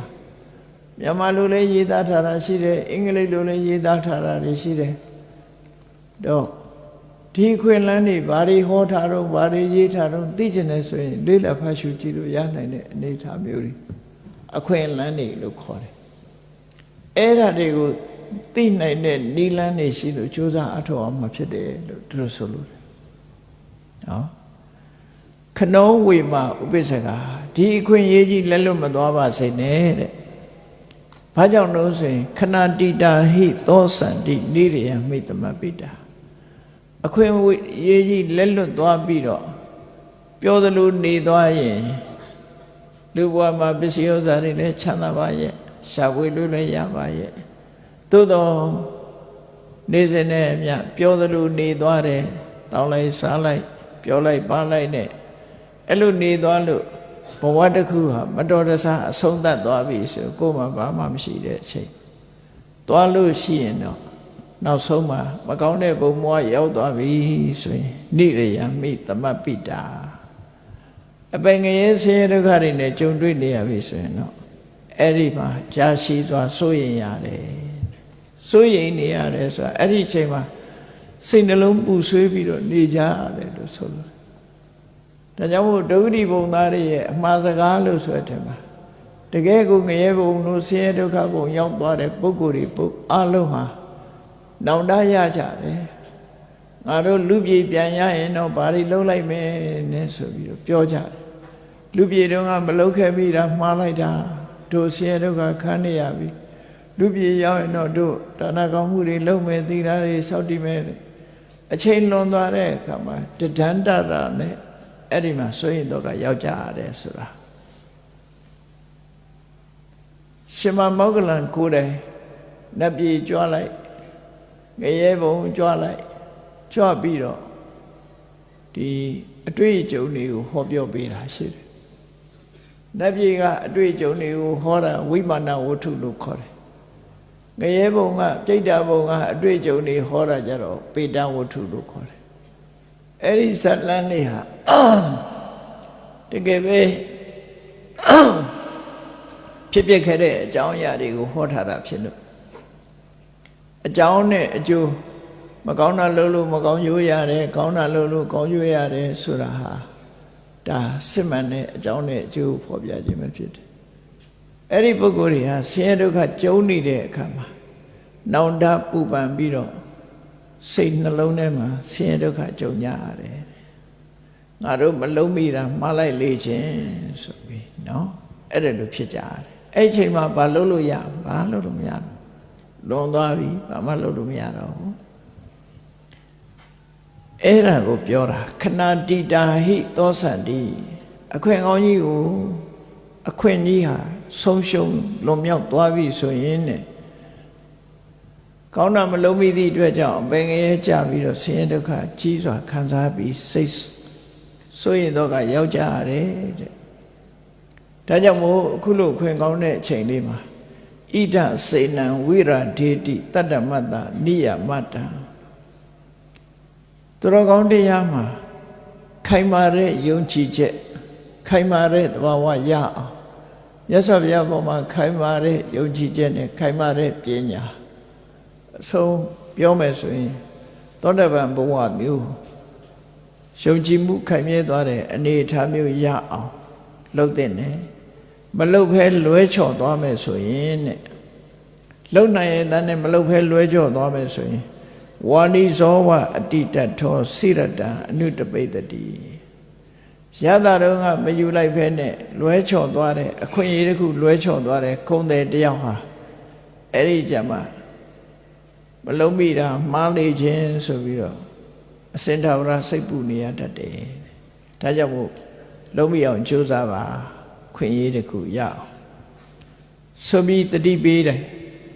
အဝိဇ္ဇာနိဟုတောပေါ်သောတတ္တမအပရာထိတောဒီအဝိဇ္ဇာလို့ဆိုတဲ့အသိဉာဏ်ကင်းမဲ့မှုမောဟဆိုတဲ့သဘာဝတရားကလှုပ်တဲ့နာကိုမသိဘူးမလှုပ်တဲ့နာကိုလည်းမသိဘူးမသိုံနေမဲ့မဟုတ်ဘူးလှုပ်တဲ့နာကိုမလှုပ်တဲ့မှုလို့ထင်တယ်လှုပ်တဲ့နာကြတော့မလှုပ်တဲ့မှုလို့ထင်တယ်အဲ့ဒီတော့မလှုပ်တဲ့နာတွေကိုလှုပ်ပြီးလှုပ်တဲ့နာမလှုပ်ဖဲနေခြင်းကြောင့်တတ္ထမအပရာထိကောသူတော်ကောင်းတရားတွေနဲ့လွဲချော်သွားတယ်နော်အသိဉာဏ်မရှိတဲ့ပုဂ္ဂိုလ်ဟာအမှန်မစင်စားနိုင်တဲ့ပုဂ္ဂိုလ်ဟာမြတ်စွာဘုရားဟောတဲ့တရားတွေရှိနေပါလေရဲ့နဲ့သူ့မှာတရားနဲ့လွဲချော်သွားနိုင်တယ်ဇာတိမရဏတန်တာရစိရံပစ္စနိဘုဒ္ဓတိမြတ်စွာဘုရားသာသနာတော်မှာတမက်တဖို့ရအောင်ဝိပဿနာတရားကျင့်ပြီးကျင့်ကြံကြိုးကိုအထုတ်လိုက်မယ်ဆိုရင်အခွင့်ကောင်းတစ်ခုရနိုင်ရဲ့တန်းနဲ့မကြိုးစားလိုက်ဘူးဆိုလို့ရှိရင်အိုခြင်းနာခြင်းဆိုတဲ့မွေးဖွားခြင်းအိုခြင်းနာခြင်းသိခြင်းဆိုတဲ့တန်တရားထဲမှာရှိကြစွာဒုက္ခခံကြအောင်မှာပဲဖြစ်တယ်လို့ဒီလိုဆိုလို့ရတယ်ပေါ့နော်တချို့ပုဂ္ဂိုလ်တိုင်းဟာအဲ့ဒါလို့အခွင့်နဲ့လောချော်ပြီးတော့ဒုက္ခရောက်သလားလို့ဆိုမဟုတ်ဘူးယေသလတ္ထမနုဿတ္တံတတ္တမေသုတ်ပွေတိတေတချို့ပုဂ္ဂိုလ်တွေကြတော့မြတ်စွာဘုရားသာသနာတော်နဲ့ကြုံတွေ့နေတဲ့အချိန်လေးမှာလူဘဝရလာကြတယ်ဥပမာဘုရားလက်ထက်ကအနာရဝိတို့ဝိသခါတို့ဆိုနော်လူဖြစ်လာတော့မြတ်စွာဘုရားဟောတဲ့တရားဟောနေတဲ့အချိန်မှာသူတို့ဟာလူဖြစ်ရလာကြအကံတုတတ္ထုဝဆနံကရိတန္တိကရွန်တိဝါမြတ်စွာဘုရားဆုံးမတဲ့အတိုင်းသူတို့ဟာလိုက်နာကျင့်သုံးခဲ့ကြတယ်လိုက်နာကျင့်သုံးနေကြတယ်လိုက်နာကျင့်သုံးမှုပြုခဲ့ကြတယ်အဲ့ဒါကြောင့်မလို့သူတို့မှာအခွင့်အလမ်းတွေအကုန်ရရှိသွားကြခဏံပစ္စဝိတုံလောကံဗြဟ္မစရိယအနုတ္တရအကောင်းဆုံးဖြစ်တဲ့မဂ္ဂင်၈ပါးအကျင့်တရားကိုလောကမှာအကောင်းဆုံးဖြစ်တဲ့မဂ္ဂင်၈ပါးအကျင့်တရားနိဗ္ဗာန်ရောက်ကြောင်းတရားကိုရှာရှိပြီးတော့ကျင့်ကြံကြိုးကိုပွားများအထောက်နိုင်တဲ့ရှေမက္ခံပฏิပစ္စိန်တုတထာတပဝေရိတိမြတ်စွာဘုရားဟောကြားထားတဲ့သာသနာတော်မှာဖျားချမှတ်ထားတဲ့လမ်းကြောင်းအတိုင်းနိဗ္ဗာန်ရသည့်ထီအောင်ရှောင်လန်းသွားကြတယ်အဲ့တော့နိဗ္ဗာန်သွားတဲ့လမ်းကြောင်းဆိုတာတခြားမဟုတ်ဘူးသမ္မာဒိဋ္ဌိမှန်ကန်တဲ့အမြင်ရှိခြင်းသမ္မာသင်္ကပ္ပမှန်ကန်တဲ့အတွေ့အခေါ်ရှိခြင်းသမ္မာဝါစာသမ္မာကမ္မန္တသမ္မာအာဇီဝဆိုတဲ့ကိုချင်းတိလာနဲ့ပြည့်စုံခြင်းသမ္မာဝါယာမမှန်ကန်စွာကြိုးစားအထုတ်ခြင်းသမ္မာတတိမှန်ကန်စွာစိတ်ဆိုင်ခြင်းနဲ့သမ္မာသမာဓိမှန်ကန်စွာတည်ငြိမ်ခြင်းစိတ်တည်ငြိမ်ခြင်းဆိုတဲ့ဒီကိုယ့်ရင်ထဲမှာရှိတဲ့အရည်ချင်းတွေကိုတိုးမြင့်ပေးခြင်းပဲဖြစ်တယ်ပေါ့တခြားမှရှားတာမဟုတ်ဘူးကိုယ့်ရင်ထဲမှာရှိပြီးသားအရည်ချင်းတွေကိုတိုးမြင့်ပေးခြင်းအပြင်တ သူဟာဒီလမ်းကြောင်းပေါ်ကိုရောက်ရှိပြီးတော့သွားတာဖြစ်တယ်မြတ်စွာဘုရားကจิตသုံးပုံจิตသုံးနည်းတွေကိုဟောတယ်ယေတံဝရာသက္ခုမတ္တာဒေတိတာဒိဋ္ဌဗန္ဓုနာတေတုဂုတ်တော်တရတတော်ဝိဟရေအနဝတုတော်ကဲဘယ်လိုနေမလဲနိဗ္ဗာန်သွားဖို့ရအတွက်ဘယ်လိုနေမလဲဆိုတော့မြတ်စွာဘုရားကဟောထားတယ်အဓိကဘာလို့ဆိုရင်ဘုန်းကြီးတို့တွေမျက်စိနှလုံးဖွင့်လိုက်တာနဲ့မြင်စရာအာယုန်တွေကိုမြင်လိုက်မယ်နော်မြင်စရာအာယုန်မြင်တဲ့အခါမှာကိုကြိုက်တာမြင်လောဘဖြစ်တယ်ကိုမကြိုက်တာမြင်ဒေါသဖြစ်တယ်နားကအတန်ကြားလိုက်ရင်လည်းကြားတဲ့အတန်ပေါ်မှာကြိုက်တာဆိုလောဘမကြိုက်တာဆိုဒေါသနှာခေါင်းကရတဲ့အနတ်လျှာကစားရတဲ့အရာသာခန္ဓာကိုယ်ကထိတွေ့ရတဲ့အထိတွေ့ဆိုတဲ့အာယုန်တွေပေါ်မှာလည်းကြိုက်မကြိုက်မှလောဘဒေါသဖြစ်ကြတယ်စိတ်ကူးကြံစည်တဲ့အခါမှာလည်းပဲလောဘဒေါသတွေဖြစ်ကြတယ်အဲ့ဒီမျက်စိနာနာလျှာကာယလူတိုင်းမှာမျက်စိပါလို့ပြမအာယုန်တွေတွေ့ရတယ်မြင်ရတယ်နားပါလို့အသံတွေကြားရတယ်အဲ့ဒီလိုအာယုန်နဲ့စိတ်ဆုံလိုက်တဲ့အချိန်လေးမှာဘာတွေဖြစ်တုံးဆိုမထိမ့်သိမ့်မှုဆိုရင်လောဘဖြစ်လိုက်ဒေါသဖြစ်လိုက်ကိုယ့်ကိုယ်စဉ်းစားကြည့်နော်လောဘဖြစ်လိုက်ဒေါသဖြစ်လိုက်အမှန်မသိဘူးဆိုရင်မောဟဖြစ်လိုက်ဘာမှမသိလိုက်ဘူးဆိုရင်လည်းမောဟဖြစ်လိုက်လောဘဖြစ်လိုက်ဒေါသဖြစ်လိုက်ဆိုတာကိုယ်မှာတတိကင်းမဲ့နေတယ်ဆိုတဲ့အဓိပ္ပာယ်ရောက်တယ်ပေါ့အဲ့ဒီအချိန်မှာမြင်လိုက်တဲ့အစင်းအာယုံပေါ်မှာလောဘမဖြစ်အောင်ဘာနဲ့စောင့်ကြရမလဲဆိုတတိနဲ့စောင့်ကြရ mindfulness လို့ခေါ်တယ်တတိ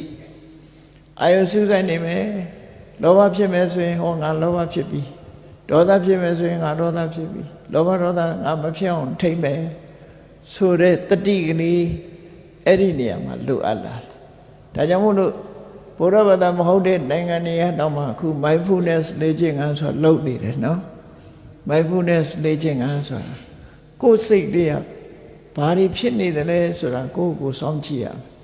အဲ့ဒါကိုဟောတာမြတ်စွာဘုရားနော်ကိုယ့်ကိုယ်စောင့်ကြည့်တဲ့အလုပ်ကိုလုပ်တာကမ္မဋ္ဌာန်းထိုင်တယ်လို့ခေါ်တာပဲကိုယ့်ကိုယ်စောင့်ကြည့်နေရမယ်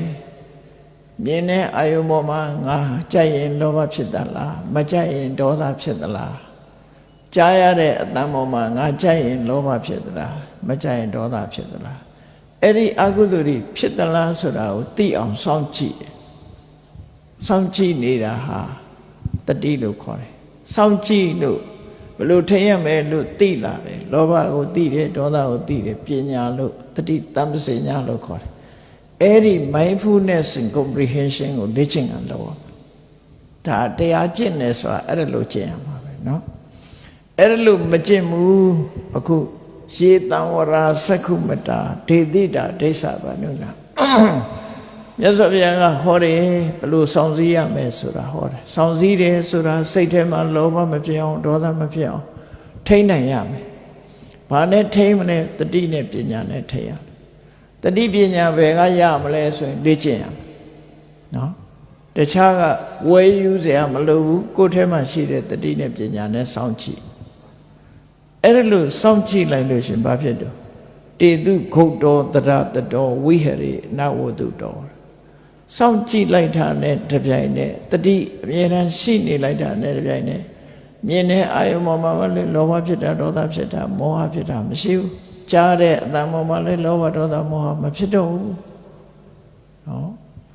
အကုသိုလ်တွေကိုယ်ထဲမှာယင်ထဲမှာဖြစ်လာတာအလွန်နည်းသွားတယ်နောက်ဆုံးမှလုံးဝမဖြစ်တော့ဘူးဆိုဝိဟရေအနဝတုတော်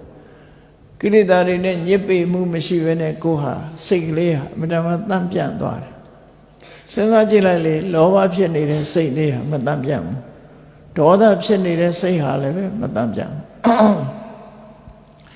လောဘဒေါသကင်းသွားပြီဆိုရင်စိတ်ဟာကြည်လင်နဲ့တန်ရှင်းတယ်ဆိုတဲ့အနေအထားမျိုးရအဲ့ဒါလို့ကိုယ်စိတ်လေးမှာညစ်ပေတဲ့လောဘဒေါသမောဟစားတဲ့ကိလေသာတွေနဲ့ကိုယ်စိတ်လေးမှာလာပြီးတော့လူးပေတာမရှိတော့ဘူးဆိုလို့ရှိရင်အသိဉာဏ်နဲ့ဟာတောက်ပြောင်လာတယ် တောက်ပြောင်တော့တပ်ပိအနုတယေစစ်တောမာရတေယပရာနုခေကိရိတာတွေရဲ့နောက်စင်စမပြတ်လိုက်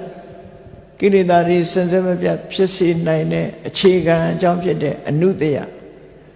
လောဘရဲ့အခြေခံဒေါသရဲ့အခြေခံမောဟရဲ့အခြေခံအနုတယဆိုတာနားလည်အောင်ပြောရမယ်ဆိုရင်အနုတယရဲ့သဘောကဘာလဲတူတော့ဆိုလို့ရှိရင် gas မီးချစ်ကလေးပဲစဉ်းစားကြည့် gas မီးချစ်လေးမှာမီးရှိသလားလို့မေးရင်ဘယ်လိုဖြေလို့ရမီးမရှိဘူးဘာကြောင့်မရှိဘူးလို့ပြောနိုင်လို့ဆိုရင်မီးရှိရင်ပူတယ်လောင်တယ်မီးရဲ့သဘောကလေအဲ့တော့ gas မီးချစ်ကအိတ်ထောင်နဲ့တောင်ထည့်သွားသေးတယ်ဘယ်ပူမှာတော့ဘယ်လောင်လည်းမလောင်ဘူးလေသို့တော့မီးဖြစ်နိုင်တဲ့ possibility potentiality ဆိုတာအနေထားတစ်ခုရှိတယ်နောက်ထပ်အကြောင်းလေးတစ်ခုထည့်လိုက်တာနဲ့လူကနေဖိချစ်လိုက်တာနဲ့မိတော့ကလေးမရဘူးလားအဲ့ဒါလိုပဲကိုယ့်ရဲ့နှလုံးထဲမှာလောဘဖြစ်နိုင်တဲ့အခြေအနေကိုအနုတ္တယလို့ခေါ်တယ်ဒေါသဖြစ်နိုင်တဲ့အခြေအနေတစ်ခုရှိနေတာအနုတ္တယလို့ခေါ်တယ်တမားဖြစ်နေရင်ဘယ်သူမှစိတ်ဆိုးနေတာမရှိဘူးဘယ်သူမှလည်းလောဘဖြစ်နေတာမရှိဘူးအာယုန်နဲ့တိုက်ဆိုင်လာမှလောဘဆိုတာဖြစ်တာဒေါသဆိုတာလည်းအာယုန်နဲ့တိုက်ဆိုင်လာမှဖြစ်တာအမြဲဖြစ်နေတာမဟုတ်ဘူးသူနော်ခုနကမျက်စိကကောင်းတာလေးမြင်လိုက်ပြီးတော့ဟာကောင်းလိုက်တာလိုချင်လိုက်တာဆိုရင်လောဘပဲလားမကြိုက်တာမြင်လိုက်တဲ့အခါကျတော့မတည့်ဘူးဒီဟာပေါ်မှာဘုံလိုက်တာဆိုဒေါသဖြစ်လာအဲ့တော့အမြဲတမ်းဖြစ်နေကြတာလားဆိုမဖြစ်ဘူးအာယောနိသောမနတိကာရဆိုတဲ့မမှန်မကန်နှလုံးသွင်းမှုတွေနဲ့ကြုံတဲ့အခါမှာလောဘဒေါသဟာမိจิตကလေးကိုဖိချစ်လိုက်တဲ့အခါမှာမိတော့ကလေးထွက်လာသလိုပဲထွက်လာအဲ့ဒါကိုထိန်းရမယ်လို့ပြောတယ်အနုတ္တယဆိုတာအနုရူပံကာရဏံလဘိတောဥပ္ပစ္စတိ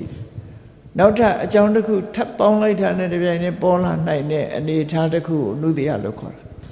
လိုင်းရင်လိတ်တင်လို့အင်္ဂလိပ်လိုပြန်တယ်နော်လိုင်းရင်လိတ်တင်အခြေအနေတစ်ခုဟာရှိနေဆိုပါစို့ဘုန်းကြီးတို့တွေဒုက္ခယဝေဒနာယရာဂနုတ္တယောအနုတ္တိတိတဲ့ချမ်းသာတယ်လို့ဆိုလိုက်ရင်လူတိုင်းဟာချမ်းသာတာကြိုက်တယ်ကိုချမ်းသာတာဖြစ်ဖြစ်စိတ်ချမ်းသာတာဖြစ်ဖြစ်ချမ်းသာလေးနဲ့မတွေ့လိုက်နဲ့ဥပမာမဲ့အခုလို့အေးတဲ့ຢာသိမှာအနှွေးတယ်လေးဝတ်လိုက်တော့ချမ်းသာမသွားဘူးလားအဲ့ဒါလူတိုင်းကကြိုက်တယ်နှွေးရသည်ရောက်လို့ရှိရင်ပူအိုက်လို့အေးတဲ့အဝတ်ကလေးဝတ်လိုက်ရမယ်အဲယာကွန်လေးနဲ့နေလေးရမယ်ဆိုရင်သဘောကျပြန်ရောအဲ့ကြခုချိန်မှာအဲယာကွန်ဖွင့်ပြီးစိတ်တောင်ဆိုးလိုက်ဦးနော်အဲ့တော့ဆိုလိုတာကအာယုတစ်ခုပေါ်မှာဒုက္ခဖြစ်လာလို့ရှိရင်လက်ခံနိုင်တဲ့အနေအထားတစ်ခုဖြစ်လာရင်လူတွေမှာကျင့်တတ်တယ်ဆိုတဲ့လောဘလေးလာနော်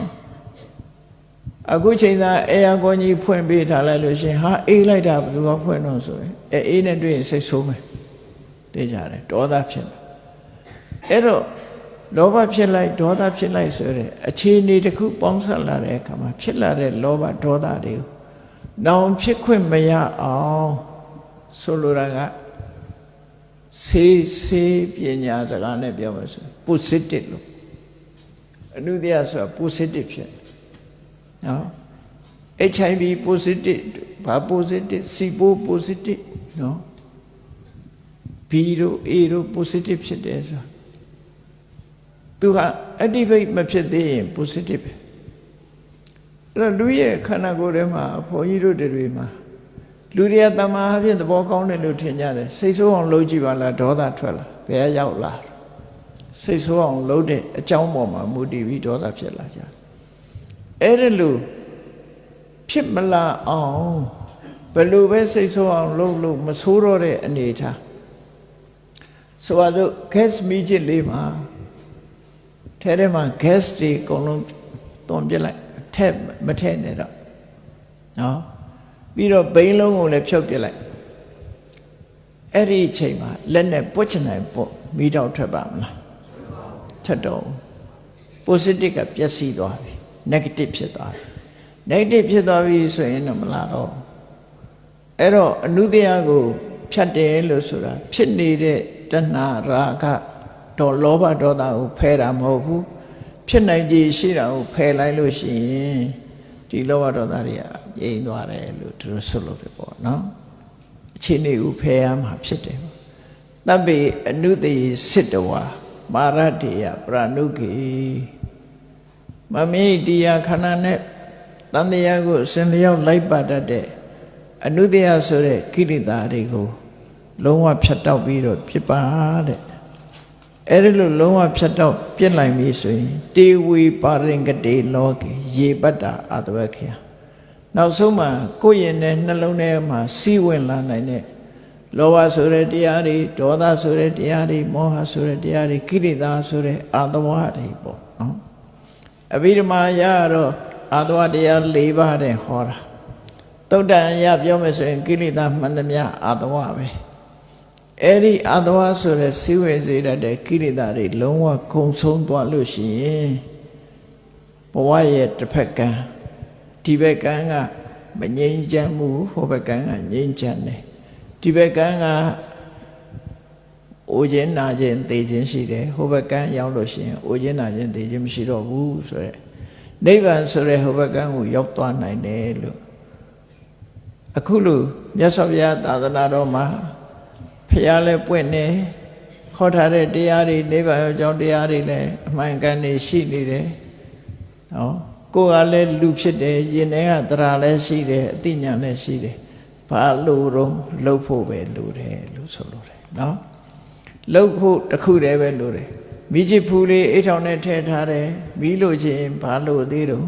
နောက်ထပ်ဖိပြီးချစ်ဖို့တခုလိုနေသေးတယ်အဲ့ဒီအနေထားမျိုးကိုရောက်နေပြီ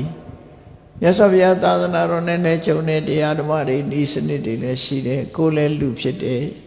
အသိဉာဏ်ရှိတဲ့ပုဂ္ဂိုလ်လည်းဖြစ်တယ်နောက်ဆုံးဘာလို့တော့ဆိုကြိုးစားအထောက်ဖို့တခုတည်းပဲလိုတော့တယ်လို့အဲ့ဒီအနေထားမျိုးကိုရည်ညွှန်းပြီးတော့အခွင့်သာခိုက်ကြိုးစားလိုက်လို့ဒီလိုပြောတာဖြစ်တယ်ပေါ့နော်အဲ့ဒီလိုအခွင့်သာခိုက်မှာကြိုးစားလိုက်ပဲဆိုရင်ကောင်းကျိုးချမ်းသာတွေနောက်ဆုံးမှနိဗ္ဗာန်မရသေးရင်လည်းနိဗ္ဗာန်ကြောင့်မို့ရောက်သွားမယ်နော်တန်တရားဘောကဆင်းရဲဒုက္ခတွေသက်သာသွားမယ်အကျိုးအမြတ်ကတော့တခုမဟုတ်တခုတော့ရှိလာအဲ့ဒါလို့ရှိလာအောင်ဘုန်းကြီးတို့တွေမှတ်တမဲ့မနေပဲနဲ့အခွင့်သာကိုင်းမှာကြိုးစားကြမှာဖြစ်တယ်လို့ကိုယ်စီတတိထားပြီးတော့ခွင့်သာကိုင်းမှာကြိုးစားအားထုတ်နိုင်ကြပါစေကုန်သတည်း